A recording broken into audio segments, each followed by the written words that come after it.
আরজি করের ঘটনাতে আজকে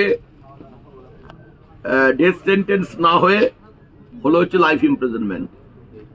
এটাই হওয়া স্বাভাবিক, কেননা সরকার পক্ষ তাদের কৌশলীরা সিবিআই অর্থাৎ কেন্দ্রীয় সরকার এবং রাজ্য সরকার প্যাক্ট হয়ে জাস্ট একটা কমেডি শো সার্কাস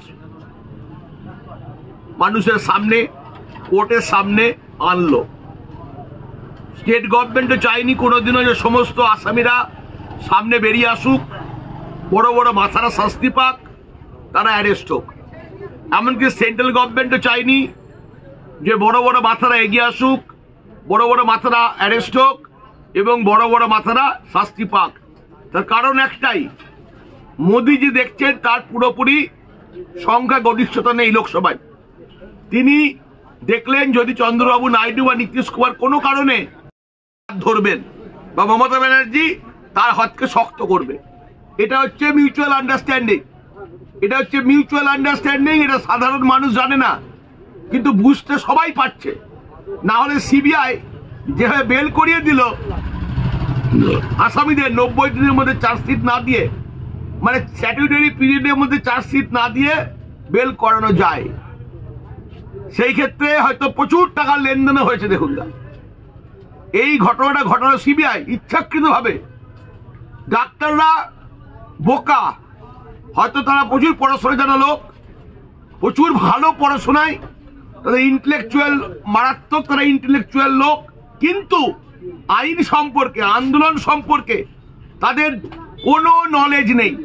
আমি বলতে বাধ্য হচ্ছি, ডাক্তাররা এতদিন যে আন্দোলনটা করলো সবটাই জলে গেল এবং নির্যাতিতা ভিকটিম যাকে মার্ডার করা হলো, খুন করা হলো, এভিডেন্স লোপাট হলো, সেই ভিকটিমের বাবা মারাও হচ্ছে সঠিক উকিল ধরতে পারলেন না।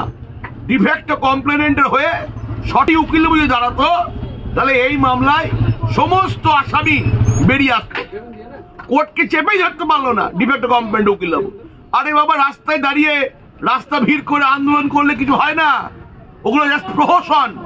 মানুষ দেখছে আপনারা কাজ কিছু হলো কি? কাজের কাজ কিছুই হলো না। আরজি কর কাণ্ড এটা কমেডি শো হয়ে থেকে গেল।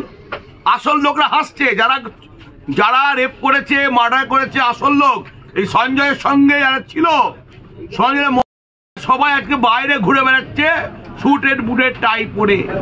কারণ মেয়েটি তো ঘুমোচ্ছিল, ক্লান্ত হয়ে রেস্ট নিচ্ছিল, দরজা বন্ধ করে ও যদি মহিলাকে না দেখে অত রাত্রে ও দরজাটাই খুলতো না। তার মানে এর মধ্যে মহিলা ডাক্তাররাও যুক্ত ছিল, মহিলা ডাক্তাররা, পুরুষ ডাক্তাররাও যুক্ত ছিল। হয়তো দেখুন না, কিছু রাজনীতিবিদ তারাও যুক্ত আছে, বড় বড় পুলিশ অফিসার তারাও যুক্ত আছে।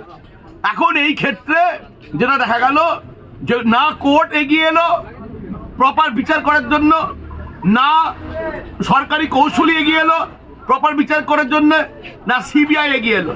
আমার তো মনে হয় এর থেকে পশ্চিমবঙ্গের যে পুলিশ, পশ্চিমবঙ্গ পুলিশ বা সিআইডি এর থেকে ভালো তদন্ত করত। যাই হোক, এই ঘটনার অপেক্ষায় থাকলাম যে ভবিষ্যতে কি হচ্ছে সেটা দেখার জন্য। আমার মনে হয় 10 জনের দোষ যদি একজনই ঘাড়ে দেওয়া হয়, আগামী দিনে সঞ্জয় হাইকোর্টে খালাসও হয়ে যেতে পারে। এই বলে আমি আমার বক্তব্য শেষ করছি। আমার নাম হচ্ছে শোভন দাশগুপ্ত, আমি একজন আইনজীবী, মালদা কোর্টে, ক্যালকাটা হাইকোর্টে, সুপ্রিম কোর্টের আইনজীবী।